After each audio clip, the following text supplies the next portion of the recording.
Hey everyone! In this quick tutorial, I'm going to show you exactly how to fix Roblox Error Code 261. So if Roblox keeps disconnecting you or not letting you join games, just follow these step-by-step instructions to solve it.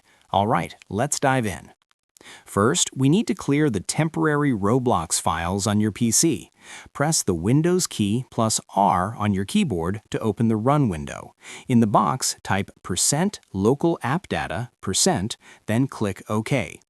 When the folder opens, find the temp folder and double-click it. Inside this folder, look for the Roblox folder, right-click on it, and select Delete. This removes temporary files that may be causing the error code 261 problem. Next, we also need to clear Roblox cache data from your browser.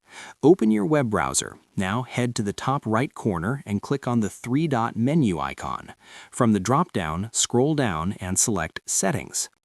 Inside the Settings page, click on Privacy and Security from the left-hand menu. Next, choose Third-Party Cookies, then click on See All Site Data and Permissions. At the top, you'll see a search bar. Type Roblox into the search bar, and when the results appear, click the trash icon to remove all Roblox cache and site data. Once everything is cleared, restart your browser or your computer, then launch Roblox again and check if the Roblox Error Code 261 issue has been fixed. And that's it. These simple steps usually resolve the problem and help you get back into your games without interruptions.